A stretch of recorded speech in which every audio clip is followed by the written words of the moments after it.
હે guys, welcome back to another video. આજના વિડીયોની અંદર આપણે શીખવાના છીએ ધોરણ 10 ગણિતની અંદર રહેલ ચેપ્ટર નંબર 3 દ્વિચલ સુરેખ સમીકરણ યુગ્મ કે જેમાં આપણે જોઈ રહ્યા હતા સ્વાધ્યાય 3.3. હું રોનક ચૌહાણ તમારા દરેકનું સ્વાગત કરું છું આપણી ચેનલ રોનક ચૌહાણ એકેડેમી ઉપર. અને આ ચેનલ ઉપર તમે શીખશો ધોરણ 10 ગણિતની અંદર રહેલ ચેપ્ટર નંબર 1 થી 14 જેમાં આપણે શીખી રહ્યા હતા ત્રીજા નંબરનું ચેપ્ટર. એની અંદર આજે આપણી પાસે 16મા નંબરનું લેક્ચર અને આજના વિડીયોનો આપણો ટોપિક રહેવાનો છે સ્વાધ્યાય 3.3 ની અંદર રહેલ દાખલા નંબર 2 કે જેના 1, 2 અને 3 આ ક્વેશ્ચન આપણે પૂરા કર્યા હતા. હજી આપણી પાસે બે દાખલા વધેલા છે, નંબર 4 અને 5. તો એ જે બે દાખલા રહ્યા કે જે કોયડા આપણને આપેલા રહ્યા આપણે આજના વિડીયોની અંદર શીખવાના છે. બસ વિડીયોમાં અંત સુધી બને રહેજો.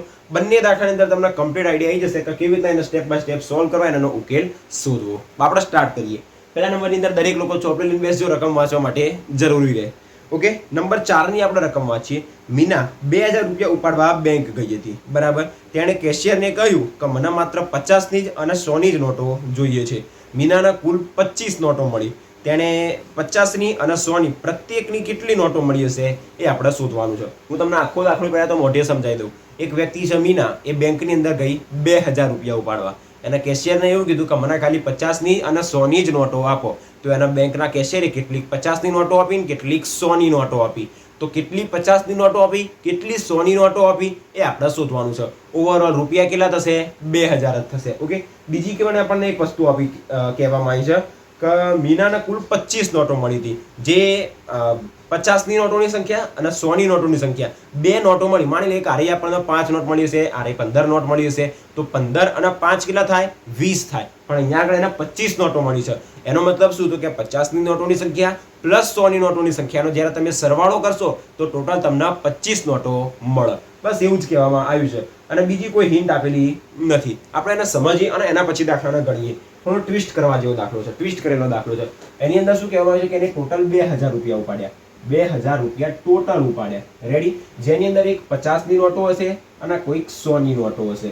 કેટલી 50 ની નોટો, કેટલી 100 ની નોટો એ આપણને શોધવાનું કીધું છે. છેલ્લી લાઈન વાંચો કે તેણે રૂપિયા 50 અને રૂપિયા 100 ની પ્રત્યેકની કેટલી નોટો મેળવી હશે? 50 ની કેટલી નોટો મેળવી હશે શોધવાનું. 100 ની કેટલી નોટો મેળવી હશે શોધવાનું. હવે આપણો નિયમ શું? જે શોધવાનું એ ધારવાનું. માની લઈએ કે 50 ની નોટો એને x મળી હશે અને 100 ની નોટોની સંખ્યા y મળી હશે. મતલબ x અને y એ આપણે શું કહેવાય? નોટોની સંખ્યા. 50 ની નોટોની સંખ્યા x અને 100 ની નોટોની સંખ્યા y. જો આપણને એક મસ્ત હિન્ટ આપી છે કે એને ટોટલ 25 નોટો મળી હતી. ટોટલ કેટલી નોટો મળી હતી? 25 નોટો. એના 50 રૂપિયાની કેટલીક નોટો મળી અને કેટલીક 100 રૂપિયાની નોટો મળી. તો માની લઈએ કે જેટલી બી નોટો મળી એની તમે સંખ્યાનો સરવાળો કરશો તો ટોટલ 25 નોટો હશે. મતલબ 50 રૂપિયાની નોટોની સંખ્યા, 100 રૂપિયાની નોટોની સંખ્યા. જ્યારે નોટોની સંખ્યાનો સરવાળો કરશો તો એ આપણને શું આપવામાં આવ્યું છે? તો કે 25 આપવામાં આવ્યું છે. એની અંદરથી એવું બી હોય છે કે 50 રૂપિયાની 15 નોટો હોય અને 100 રૂપિયાની 10 નોટો હોય. તો આ 15 નોટો આ 10 નોટો, તો 15 ના 10 કેટલા થાય? 25. તો રેડી? ડાયરેક્ટલી એવું નહીં થાય. જો એ 15 ના 10 25 થશે તો 50 રૂપિયાની 15 નોટો અને 100 રૂપિયાની 10 નોટો જ્યારે તમે એનો સરવાળો કરો તો ટોટલ 2000 રૂપિયા પણ થવા જોઈએ. તો 2000 રૂપિયા ક્યારે થશે? તો હવે એ સમજો. આપણી પાસે 50 રૂપિયાની કેટલી નોટો છે? તો કે x નોટો છે. તો 50 રૂપિયાની જો મારી પાસે એક નોટ હોય તો એ 50 રૂપિયા થાય. મારી પાસે 50 રૂપિયાની 3 નોટો હોય તો એ 150 રૂપિયા થાય. અહીંયા આગળ 50 રૂપિયાની કેટલી નોટો છે? તો કે x નોટો છે. તો 50 ની x નોટો હોય તો એ કેટલા થાય? 50x થાય. એવી રીતે મારી પાસે 100 રૂપિયાની જો 3 નોટો હોય તો એ 300 રૂપિયા થશે. અહીંયા મારી પાસે 100 રૂપિયાની y નોટો છે તો 100 રૂપિયાની y નોટો. તો આ જ્યારે તમે સરવાળો કરશો 50 રૂપિયાની 3 નોટો લો તો 150 થાય. 50 રૂપિયાની x નોટો લેશો તો કેટલા થશે? ખબર નહીં. 100 રૂપિયાની 3 નોટો લો તો 300 થાય. એવી રીતે 100 રૂપિયાની y નોટો લેશો તો કેટલા થશે? ખબર નહીં. તો જ્યારે તમે આ બધાનો સરવાળો કરશો, જ્યારે તમે 150 અને 300 નો સરવાળો કરો તો આપણને 450 કુલ રકમ મળી જાય. એવી રીતે જ્યારે તમે 50 રૂપિયાની ટોટલ નોટોની સંખ્યા લેશો અને એને 50 વડે ગુણશો, મતલબ 50 ની નોટોની ટોટલ કેટલા રૂપિયા આપેલા છે? લાઈક 50 રૂપિયાની તમને જો 10 નોટો આપી હોય તો એ 500 રૂપિયા થાય. અહીંયા આગળ 50 રૂપિયાની x નોટો આપી છે, 100 રૂપિયાની y નોટ આપી છે. તો ટોટલ ભેગા થઈને રૂપિયા કેટલા થશે? તો કે રૂપિયા તો આપણને 2000 જ થશે. શા માટે? કારણ કે 2000 રૂપિયા ઉપાડવા બેંકમાં ગઈ હતી. આ થઈ જશે આપણું સમીકરણ નંબર 2.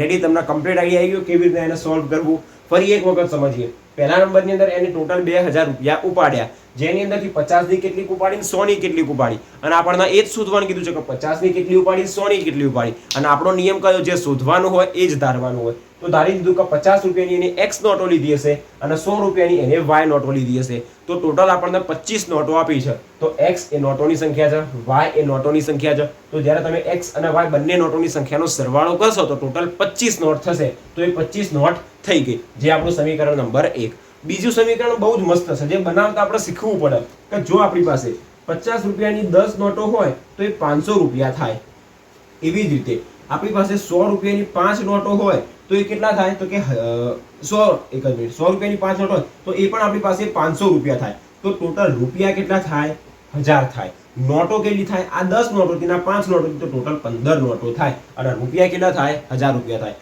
તો જો મારા આ 1000 રૂપિયા બતાવવા હોય તો હું કેવી રીતે બતાવું તો કે મારી પાસે 50 રૂપિયાની 10 નોટો હતી અને પ્લસ 100 રૂપિયાની 5 નોટો હતી 100 રૂપિયાની 5 નોટો હતી તો જ્યારે હું ટોટલ બંનેનો સરવાળો કરીશ તો મને 1000 રૂપિયા મળી જશે તમે ગણતરી કરો આ 500 ના 500 1000 મળી જશે એવી રીતે એને અહીંયાથી 2000 રૂપિયા ઉપાડ્યા હતા જેની અંદરથી 50 ની નોટોની સંખ્યા x અહીંયા આગળ શું જોયું 50 ની નોટોની સંખ્યા 10 100 ની નોટોની સંખ્યા 5 તો એના બંનેનો ગુણાકાર કર્યો 50 ની 10 નોટો તો ગુણ્યા 10 100 ની 5 નોટો તો ગુણ્યા 5 અહીંયા આગળ 50 ની x નોટો તો 50 ગુણ્યા x એટલે 50x 100 ની y નોટો મતલબ 100 ગુણ્યા y તો 100y અહીંયા ટોટલ કેટલા રૂપિયા થતા હતા 1000 રૂપિયા તો બરાબર 1000 એવી રીતે અહીંયા આગળ ટોટલ એને કેટલા ઉપાડ્યા 2000 તો બરાબર 2000 રેડી 100% હવે તમને આની અંદર આઈડિયા આવી ગયો છે કે આ સમીકરણ આપણે કેવી રીતે બનાવ્યું બસ હવે આખો દાખલો ફટાફટ ગણી દઈએ તમને કમ્પ્લીટ આઈડિયા આવી જશે ધારો કે 50 રૂપિયાની નોટોની સંખ્યા કે જેને આપણે શું ધારી દઈએ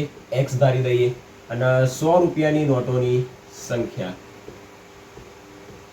જેને આપણે શું ધારી દઈએ તો કે y ધારી દઈએ હવે આપણને શું કહેવામાં આવ્યું તો ટોટલ એના 25 નોટો મળી ગઈ તો અહીં એના ટોટલ કેટલી 25 x અને y જ્યારે નોટોની સંખ્યાનો સરવાળો કરશો તો ટોટલ 25 નોટો હતી કે જેને આપણે સમીકરણ નંબર 1 કહી દઈએ બીજા નંબરની અંદર શું કહેવામાં આવ્યું હતું તો કે 50 ની નોટોની જો x સંખ્યા હોય પ્લસ 100 રૂપિયાની નોટોની y સંખ્યા હોય તો જ્યારે તમે ટોટલ રકમ કરશો તો એને કેટલા મળ્યા કહેવાય 2000 જ મળે છે ટોટલ તો એને કેટલા મળ્યા 2000 જ મળે છે જે આપણું આવ્યું સમીકરણ હવે સમીકરણ 1 અને સમીકરણ 2 લોપની રીતથી એને ઉકેલીએ કેવી રીતે જો અહીંયા x અને અહીંયા આગળ 50x છે અહીંયા આના 50 વડે ગુણી દઈએ તો ઉપર 50x થઈ જશે તો સમીકરણ 1 ના 50 વડે ગુણીને અને બાદબાકી કરવી પડશે તો સમીકરણ 1 ને 50 વડે ગુણી અને બાદબાકી કરતા રેડી દરેકના લોપની રીતમાં તો આઈડિયા આવી ગયો છે 1 ના 50 વડે આખા સમીકરણના 50 વડે ગુણીએ તો શું થશે 50x + 50y બરાબર 25 ગુણ્યા 5 એટલે 25 50 થશે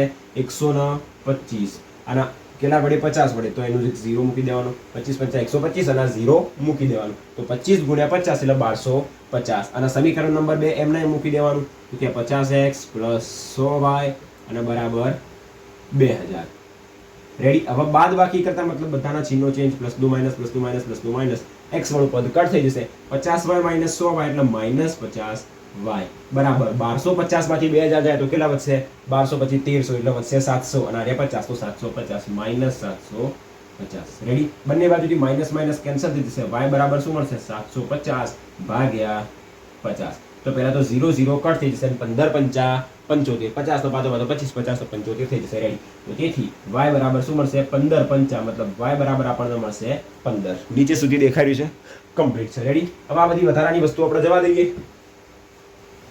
આ છેદુડા છે તમને કમ્પ્લીટ આઈડિયા આવી ગયો 15 5 75 એટલે આપણને y કેટલા મળશે 15 y શું હતો 100 રૂપિયાની નોટોની સંખ્યા તો એને 100 રૂપિયાની કેટલી નોટો મળી જશે 15 નોટો મળી જશે હવે x ની કિંમત શોધવા શું કરીએ આ y ની કિંમત સમીકરણ 1 કાં તો 2 ગમે તેવા મૂકીએ દરેક લોકો સમીકરણ 1 માં જ મૂકે કારણ કે વધારે સરળ છે તો આપણે બી એ જ કરવાનું x + y બરાબર 25 તો તેથી x અને y ની જગ્યાએ કેટલા મૂકવાના 15 બરાબર 25 તો તેથી x બરાબર 25 - 15 x બરાબર આપણને શું મળી જશે 10 રેડી x ની કિંમત મળી ગઈ y ની કિંમત પણ મળી ગઈ તો આપણને શું શોધવાનું હતું 50 ની નોટોની સંખ્યા અને 100 ની નોટોની સંખ્યા તો લખી દઈએ કે તેથી 50 રૂપિયાની નોટોની સંખ્યા જેને આપણે x ધારી હતું એની જગ્યાએ મળ્યા 10 અને તેથી રૂપિયા 100 ની લખો કે 100 રૂપિયાની લખો કે એનાથી કોઈ ફરક ના પડે 100 રૂપિયાની નોટોની સંખ્યા જેને આપણે y ધારી હતું એની જગ્યાએ આપણને મળી ગયા 15. આપણો દાખલા નંબર 4 અહીંયા આગળ પૂરો થઈ ગયો. હવે આપણો જવાબ સાચો છે કે નહીં એ તો ડાયરેક્ટ જોઈને જ ખબર પડી જાય.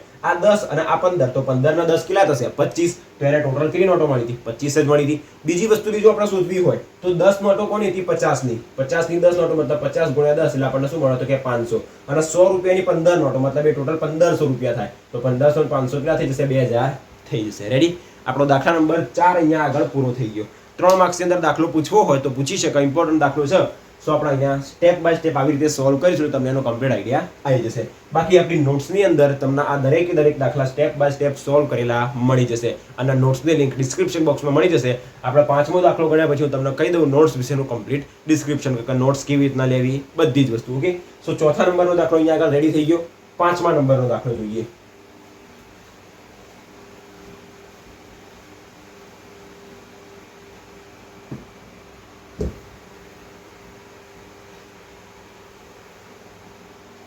નંબર 5 એની રકમ વાંચીએ પછી આપણી જે રીત છે અહીંયા સમજીએ પછી દાખલા ગણવાની શરૂઆત કરીએ. રકમમાં શું કહેવામાં આવ્યું છે? એક પ્રતિષ્ઠિત પુસ્તકાલય. અચ્છા, ઓકે, આ પેલો એના જેવો દાખલો છે. રિક્ષાનું પ્રત્યેક જે રિક્ષામાં બેઠા એટલે એનું નિશ્ચિત ભાડું અને એના પછી 1 કિલોમીટરના દરે ભાડું. અહીંયા શું કહેવામાં આવે છે કે એક પ્રતિષ્ઠિત પુસ્તકાલય પ્રથમ 3 દિવસનું પુસ્તકનું નિશ્ચિત ભાડું લે છે. મતલબ 3 દિવસનું એક નિશ્ચિત ભાડું આવી ગયું. એના પછીના પ્રત્યેક દિવસ દીઠ અતિરિક્ત ભાડું લે છે. મતલબ તમે 5 દિવસ રાખી હશે તો 3 દિવસનું નિશ્ચિત ભાડું અને બીજા વધ્યા 2 દિવસ તો એ 2 દિવસનું પ્રત્યેક દિવસનું મતલબ એક દિવસનું વધારાનું અતિરિક્ત મતલબ વધારાનું ભાડું લે છે. સરિતા 7 દિવસ પુસ્તક રાખવાના 27 રૂપિયા ચૂકવે છે. સુશી 5 દિવસ પુસ્તક રાખવાના 21 રૂપિયા ચૂકવે છે. તો તેનું નિશ્ચિત ભાડું અને પ્રત્યેક વધારાના દિવસનું ભાડું શોધો. બહુ જ સરળ દાખલો છે. હું તમને સ્ટેપ બાય સ્ટેપ અહીંયા આગળ સમજાવી દઉં પછી તમે અહીંયા આગળ જાતે પણ ગણી શકશો. ઓકે, તો પહેલા નંબરમાં તો શું કહેવામાં આવ્યું છે? આપણને શું શોધવાનું કીધું છે? નિશ્ચિત ભાડું અને પ્રત્યેક વધારાના દિવસનું ભાડું શોધો. એક આપણી પાસે પુસ્તકાલય છે. પુસ્તકાલય કે જેનો નિયમ કેવો છે? જો તમે ગમે તેટલા દિવસ ચોપડી રાખો, 3 દિવસ જો તમે રાખીને ચોપડી 3 દિવસ તો તમારે એનું પહેલા તો નિશ્ચિત ભાડું આપી દેવાનું. 3 દિવસનું નિશ્ચિત ભાડું આપી જ દેવાનું. અને એના પછી તમે જેટલા બી વધારાના દિવસ 10 દિવસ રાખ્યું હોય તો એમાંથી 3 દિવસનું નિશ્ચિત આપી દેવાનું. અને જે 7 દિવસ વધ્યા એ 7 દિવસમાંથી એક દિવસનું તમારે પ્રતિ દિવસનું ભાડું આપતા જવાનું. ઓકે, પ્રતિ દિવસનું મતલબ એક દિવસનું ભાડું તમારું 5 રૂપિયા બી હોઈ શકે, 10 રૂપિયા બી હોઈ શકે. તો એક દિવસનું 5 રૂપિયા, બીજા દિવસનું 5 રૂપિયા, તો 7 દિવસનું એમ કરીને 7 પંચા 35 રૂપિયા આપવાના. અને 3 દિવસનું નિશ્ચિત ભાડું જે 2, 3, 5, 10, 15, 20 રૂપિયા હોય એ રહ્યું આપવાનું. રેડી? તમારા જો એક તો 3 દિવસનું નિશ્ચિત તો પહેલા આપવાનું જ અને એના પછી પ્રત્યેક વધારાના દિવસનું ભાડું. તમે 5 દિવસ પુસ્તક રાખી હોય તો એમાંથી 3 દિવસનું નિશ્ચિત આપી દેવાનું. તો 5માંથી 3 દિવસનું ભાડું તમે આપી દીધું. હવે 2 દિવસ વધ્યા તો એ 2 દિવસનું ભાડું કેવી રીતે આપવાનું? એક દિવસનું ભાડું આપવાનું. જેમ કે એક દિવસનું કોઈ નિશ્ચિત ભાડું હોઈ શકે. અહીં જે આપણે શોધવાનું છે કે પ્રત્યેક વધારાના દિવસનું ભાડું. 2 દિવસ વધારાના છે તો પ્રત્યેક આ પહેલા દિવસનું ભાડું એક આપવું પડશે, એક આ બીજા દિવસનું ભાડું આપવું પડશે.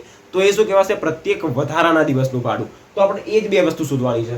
એક તો એનું નિશ્ચિત ભાડું કેટલું 3 દિવસનું અને બીજા નંબરની અંદર પ્રત્યેક વધારાના દિવસનું ભાડું કેટલું. એના માટે આપણને 2 હિન્ટ આપી છે. શું કહેવામાં આવ્યું છે? એક વ્યક્તિ છે સરિતા, એ 7 દિવસ પુસ્તક રાખવાના 27 રૂપિયા ચૂકવે છે. એક વ્યક્તિ સરિતા છે કે જે 7 દિવસ પુસ્તક રાખવાના 27 રૂપિયા ચૂકવે છે.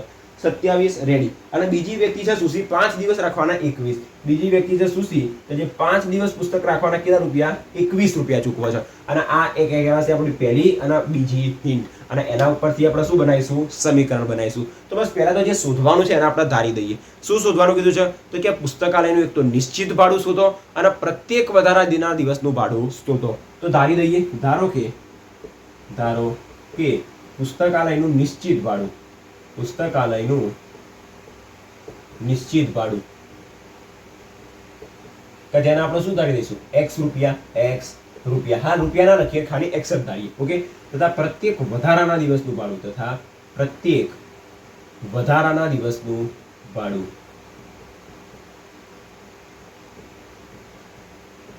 મતલબ એક દિવસનું ભાડું એ કેટલું ધારીએ? આપણે y રૂપિયા ધારીએ, જેને આપણે ખાલી y લખી. ઓકે, હવે આ 2 આપણને હિન્ટ આપી રહી અને એના ઉપરથી જ આપણે સમીકરણ નંબર 1 અને 2 શોધીશું અને પછી આપણે લોપની રીતનો ઉપયોગ કરીશું. સરિતાએ 7 દિવસ પુસ્તક રાખ્યા અને 27 રૂપિયા ચૂકવ્યા. 7 દિવસમાંથી 3 દિવસ તો એને નિશ્ચિત ભાડું જ આપવું પડશે. 3 દિવસ એને નિશ્ચિત ભાડું જ આપવું પડશે. કે કેટલું છે? તો કે x રૂપિયા આપવું પડશે. વધ્યા કેટલા દિવસ? 4 દિવસ. તો 4 દિવસ એ શું કરશે? પ્રત્યેક વધારાના દિવસનું ભાડું આપશે.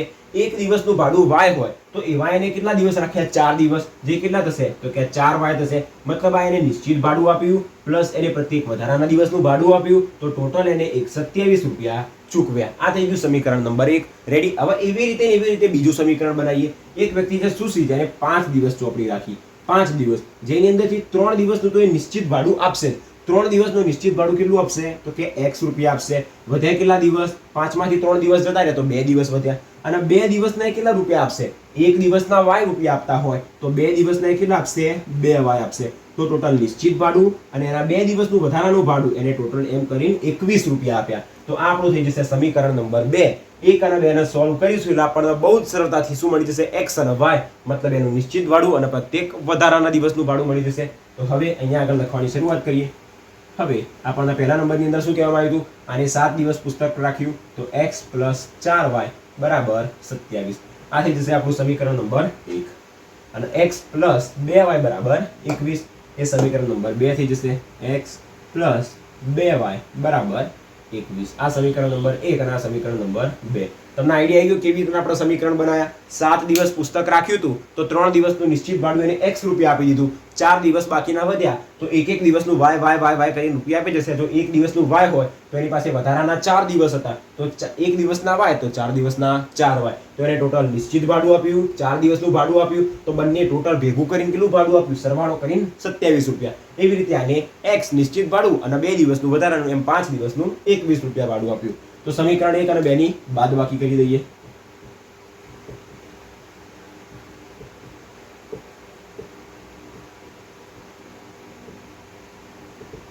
તો x + 4y બરાબર મળશે 27 અને x + 2y બરાબર આપણને મળશે 21.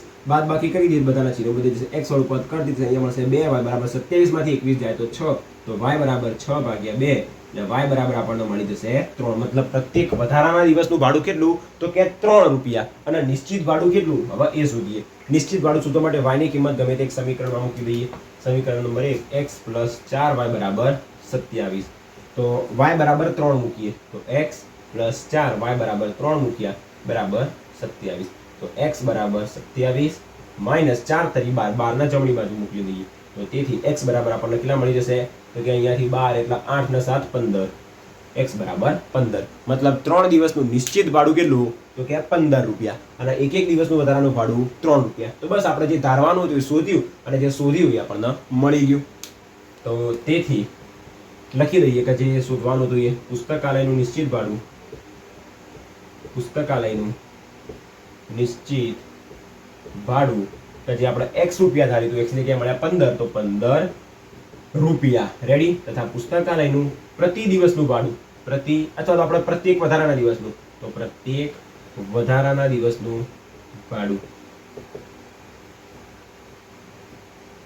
જે આપણે કેટલું ધાર્યું હતું y, અને y બરાબર મળ્યા આપણને 3, તો 3 રૂપિયા. રેડી? આપણો દાખલો અહીંયા આગળ શું થઈ ગયો? પૂરો થઈ ગયો. 3 માર્ક્સમાં પૂછવો હોય તો બી આ દાખલો પણ ઇમ્પોર્ટન્ટ છે. ઓકે, આ દાખલો બી પૂછી શકે. મોસ્ટ ઓફ એ લોકો ઉંમરવાળા દાખલા પૂછતા હોય છે, અંશ અને છેદવાળા દાખલા બી પૂછી શકે છે. આ પ્રત્યેક વધારાના દિવસવાળો બી દાખલો પૂછી શકે. અંકોની અદલા બદલી કરવાવાળા દાખલા ઇમ્પોર્ટન્ટ હોય છે પણ એ પૂછતા નથી, અને જો મન બદલાય તો પૂછી પણ શકે. ઓકે, મતલબ દરેક કોયડા આપણા માટે કેવા છે? ઇમ્પોર્ટન્ટ છે. અને મેં તમને દરેક કોયડા આ ચેપ્ટરની અંદર જે બી કોયડા આપેલા રહ્યા, જે આપણા આદેશની રીતથી સોલ્વ કર્યા, લૂપની રીતથી સોલ્વ કર્યા, સ્વાધ્યાયના હોય કે ઉદાહરણના હોય, એ દરેક કોયડા આપણી નોટ્સની અંદર મળી જશે. અને મેં તમને સેમ એવી જ રીતે સ્ટેપ બાય સ્ટેપ એના કેવી રીતના સોલ્વ કરવા. આપણો નિયમ કેવો છે? રકમ વાંચીને પહેલા રકમને સમજવાની. અહીંયા આગળ એને સમજીએ છીએ, પછી જે શોધવાનું હોય ધારીએ છીએ, એના પછી સમીકરણ બનાવીએ, સમીકરણ બનાવ્યા પછી એને સોલ્વ કરીએ. સમીકરણને સોલ્વ કેવી રીતના કરવા એ પણ દરેક વસ્તુ આપણે કેવી રીતના જોઈએ છે? સ્ટેપ બાય સ્ટેપ, જેથી તમને કોઈ પણ એક નાનામાં નાના બી પગલા ઉપર કોઈ તકલીફ ના પડે. ઓકે, અહીંયાથી ડાયરેક્ટલી y બરાબર 3 મળી ગયા તો અહીંયા આગળ સીધા x બરાબર 15 એવી રીતના લખી દેવાય. એના સ્ટેપ એને સોલ્વ કરતા બતાવવો પડે કે એક્ઝામની અંદર કેવી રીતના સોલ્વ કરવા. રેડી? તો મેં તમને દરેક દાખલા કમ્પ્લીટ શીખવાડી દીધા. બસ આજના વિડીયોની અંદર અહીંયા સુધી. આપણી પાસે સ્વાધ્યાય 3.3 ની અંદર દાખલા નંબર 2 કે જેમાં 5 કોયડા આપેલા હતા. આના પહેલાના વિડીયોની અંદર આપણે 3 કોયડા જોયા હતા. 2 કોયડા આપણે આજના વિડીયોની અંદર શીખવાના હતા, જે આપણે શીખી લીધા. તો બસ આપણો સ્વાધ્યાય 3.3 પણ પૂરો અને આપણું chapter number 3 most important chapter જે રહ્યું દ્વિચલ સુરેખ સમીકરણ યુગમાં એ પણ પૂરું થઈ ગયું. મેં તમને કીધું હતું કે જો તમારા નોટ્સ જોઈતી હોય તો નોટ્સ તમને ડિસ્ક્રિપ્શન બોક્સમાં મળી જશે. એની લિંક તમને ડિસ્ક્રિપ્શન બોક્સમાં મળી જશે. 1 થી 14 ચેપ્ટરની નોટ્સ અહીંયા આગળ રેડી છે. તમારા 14 ચેપ્ટરની ભેગી નોટ્સ જોઈતી હોય તો પણ તમે લઈ શકો છો. આ નોટ્સનો ફાયદો શું તો કે તમારે નોટ્સ બનાવવાની એક જરૂર નહીં પડે. તમે બનાવતા હશો તો વધારે સારું રહેશે. આ નોટ્સ હું કહેતો નથી કે તમે લો જ, પણ જો તમે તમારી જાતે નોટ્સ બનાવશો તો વધારે સારું રહેશે. તમને એની પ્રેક્ટિસ પણ રહેશે. બાકી જો તમારી પાસે સમય ના રહેતો અથવા તો તમારે ડાયરેક્ટ નોટ્સમાંથી તૈયારી વધારે કરવી હોય, લખવામાં વધારે સમય ના બગાડવો હોય અને તૈયારીમાં વધારે ટાઈમ લેવો હોય તો તમે આ ડાયરેક્ટલી નોટ્સ લઈ શકો છો. આ નોટ્સ લીધા પછી એવું નહીં કે મને બધી વસ્તુ આવડી જશે. નોટ્સની અંદર શું આપેલું છે એના પછી લેક્ચર જોવા કહું છું, સમજાવું છું, અને એના પછી તમે નોટ્સમાં જોશો તો બધું સેમ જ હશે. ઓકે, અને એના પછી જેમ જેમ તમે પ્રેક્ટિસ કરતા જશો તો તમને કમ્પ્લીટ બધી વસ્તુનો આઈડિયા આવતો જશે. આ નોટ્સની અંદર બધી જ વસ્તુ પ્રોપરલી સ્ટેપ બાય સ્ટેપ લખેલી છે. પછી એ ચેપ્ટરનું ઇન્ટ્રોડક્શન હોય, એની અંદર એના ઉદાહરણના દાખલા હોય, સ્વાધ્યાયના દાખલા હોય, વચ્ચે આવેલું કોઈ સૂત્ર હોય, કોઈ પ્રમેય હોય, અથવા તો કોઈ મોટો દાખલો હોય કે નાનો, બધી જ વસ્તુ આ નોટ્સની અંદર ઇન્ક્લુડેડ છે. સો જો તમારે એક્ઝામની તૈયારી કરવી હોય, બોર્ડ એક્ઝામની, તો આની અંદર કમ્પ્લીટ બધી વસ્તુઓ આવી જશે કે જે એક્ઝામ માટે ઇમ્પોર્ટન્ટ છે પણ ખરી અને નથી પણ. બધી જ વસ્તુ તમને આમાં મળી જશે. અને જેટલી બી વસ્તુ અહીંયા આગળ તમને શીખવાડું છું બધી વસ્તુ એમાં તમને મળી જશે. કોઈ વધારાની એવી વસ્તુ નથી કે જે આપણા બહારની જ છે, સિલેબસ બહારની, એવી કોઈ જ વસ્તુ આની અંદર નથી. નાનામાં નાની વસ્તુ જે રહી, નાનામાં નાનો ટોપિક, એ મેં તમને સારામાં સારા એક્ઝામ્પલથી આની નોટ્સની અંદર સમજાયેલો છે કે જો તમે નોટ્સ વાંચશો તો પણ તમને કોઈ ટોપિકની અંદર ખબર પડી જશે. ઓકે, જે દાખલા ઇમ્પોર્ટન્ટ છે, જે વસ્તુ MCQ માટે ઇમ્પોર્ટન્ટ છે, જે દાખલા સ્વાધ્યાયના એક્ઝામ માટે ઇમ્પોર્ટન્ટ છે, બધી જ વસ્તુ આગળ IMP, મોસ્ટ IMP ટીક કરેલું છે. ઓકે, અને લખેલું પણ છે. તો તમે સરળતાથી એની અંદરથી તૈયારી કરી શકો છો. ઓકે, જેની લિંક તમને ડિસ્ક્રિપ્શન બોક્સમાં મળી જશે. 1 થી 14 દરેક ચેપ્ટરની નોટ્સ મળી જશે.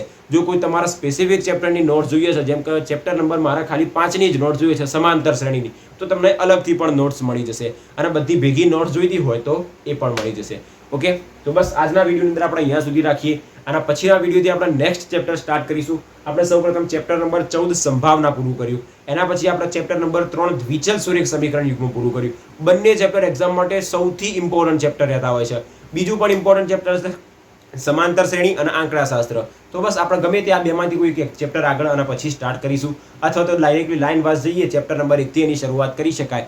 જોઈએ આના પછીથી આપણે કયું ચેપ્ટર સ્ટાર્ટ કરવું છે. જે બી ચેપ્ટર હશે એ એક્ઝામની અંદર ઇમ્પોર્ટન્ટ જ હશે, અને બધી જ વસ્તુ ઇમ્પોર્ટન્ટ હશે એ જ વસ્તુ આપણે વધારે જોતા હોઈએ છીએ. ઓકે, સો બસ આજના વિડીયોની અંદર અહીંયા સુધી રાખીએ. કમેન્ટ બોક્સમાં તમે જણાવજો કે આજનો વિડીયો તમને કેવો લાગ્યો, અને આ ચેપ્ટર રિલેટેડ અથવા તો 1 થી 14 ચેપ્ટર રિલેટેડ તમને કોઈ બી દાખલાની અંદર ગમે તે બી ડાઉટ હોય તો તમે મને બિંદાસ કમેન્ટ બોક્સની અંદર પૂછી શકો છો. તમને એનો તરત જવાબ મળી જશે, એનું સોલ્યુશન મળી જશે. બસ આજના વિડીયોની અંદર અહીંયા સુધી રાખીએ. લેક્ચર નંબર 16 આપણું પૂરું થઈ ગયું. આપણું ચેપ્ટર નંબર 3 પણ પૂરું થઈ ગયું. વિડીયોને લાઇક, શેર, ચેનલને સબસ્ક્રાઇબ કરવાનું ભૂલતા નહીં. ચેનલને સબસ્ક્રાઇબ કર્યા પછી બાજુમાં બેલ આઇકન ઉપર ક્લિક કરીને ઓલ બટન ઉપર ક્લિક કરી દેજો, જેથી ચેનલ ઉપર જેટલા બી નવા વિડીયો આવે એની તમને નોટિફિકેશન મળતી જાય. નેક્સ્ટ વિડીયોની અંદર મળીએ નવા ચેપ્ટર સાથે. જય શ્રી રામ.